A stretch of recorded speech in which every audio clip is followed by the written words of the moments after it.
Hello, my name is Jara, and today I'll be obtaining a capillary blood sample for glucose testing. So I have my patient here. I'll be doing it for her. Usually, when you're doing this kind of procedure, it is indicated for any form of diabetes mellitus, gestational diabetes, corticosteroid therapy, or high carbohydrate diet, depending on what area you're going to be doing this. Usually we take it on the finger, on the edges of the finger, on the palm of the hand. You can also take it there. You can take it in the forearm or the upper arm or the anterior thigh. It depends on the needs for your patient. So for my equipment, I'll be gathering them in the room. So I would be using my clean gloves, the blood glucose testing device or the blood glucose meter, the spring lancet device. This is where you're going to put your sterile lancet, your test strips. Just make sure when you check on the expiration date of your test strip and also the code or the number appropriate for your blood glucose meter, because you want it to be calibrated. You have to have a matching code for this one. Some some cotton gauzes, alcohol swabs, and your sharps container, and some alcohol-based rub. So after you gather all your equipments in the room, you would like to do your assessment for the patient. Just check the area where you're doing this for. For this one, I'll be using the finger edges. So just check if there's any bruising, any open wounds or open areas on this area. Just verify and see if the patient knows this kind of procedure. Usually if they have a history of diabetes mellitus, the patient already knows how to take this. Usually they take it at home. So just check with them if they know what this procedure is for. If not, then educate the patient what it is for, and then just demonstrate to them. That way when they needed to do it at home, they know how to do it. So and then after your assessment, just verify the patient's full name and the date of birth. So 2 identifiers. First, I would like to introduce my name. So my name is Jara, and I will be your student nurse. I'll be doing this procedure.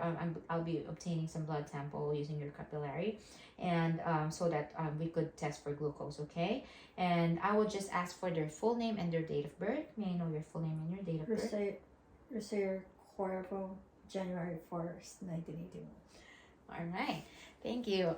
Interesting name. So anyways, after verifying their full name and their date of birth, you would like to provide some privacy for the patient, close the windows, the doors, and then just explain to the patient that you're doing this procedure because you would like to monitor their blood glucose level. That way we know where they're at, if they need to exercise more, or the doctor will just tell them any recommendations afterwards. So after that, you would like to clean your hands, do your hand hygiene techniques. So get your alcohol-based swab.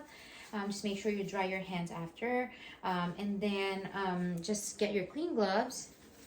Or before you get your clean gloves, you want to turn on your monitor first. So, and then you wear your clean gloves. And if you need to provide additional PPE if needed. And then just get your sterile lancet.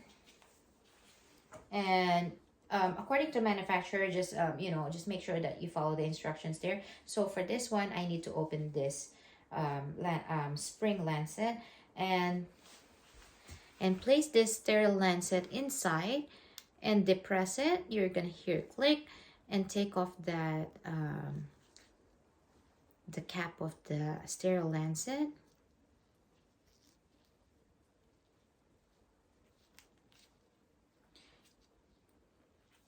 And then you're going to expose the needle and cap it back.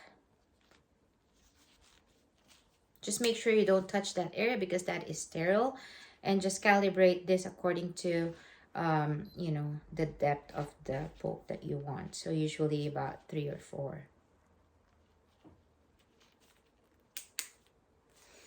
And after doing this, you would like to clean that area. So clean the finger edges with the alcohol wipe. and just let it dry. You want to make sure that it's dry, and prepare your test strip to the monitor. So usually it's indicated in an arrow, and just put it in.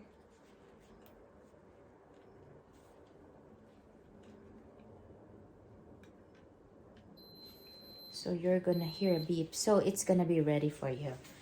So once you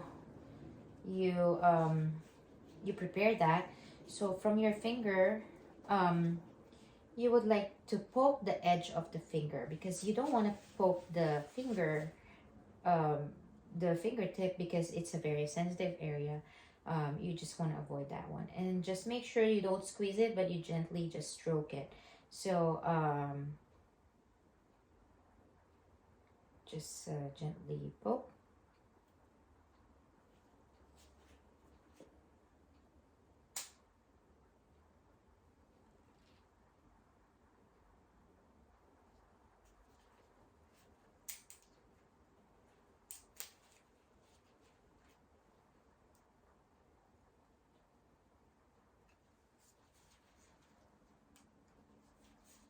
Just make sure that your device is working.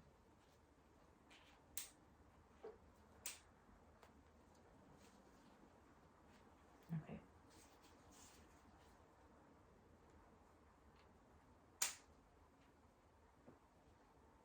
All right, so I already poked her. You don't want to get that first blood that came out. Just wipe it down, and then just slightly stroke it, and just prepare your test strip here, and just make sure that you put appropriate blood sample on that strip, and just wait for that strip to read. So so I've already taken the reading. It's 125 because she just ate. So after that, you would like to get your cotton swab or cotton gauze, and just let the patient hold it for about 5 minutes until the bleeding stops.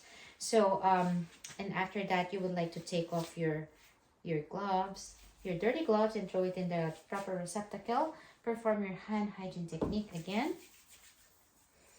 and then document all your findings.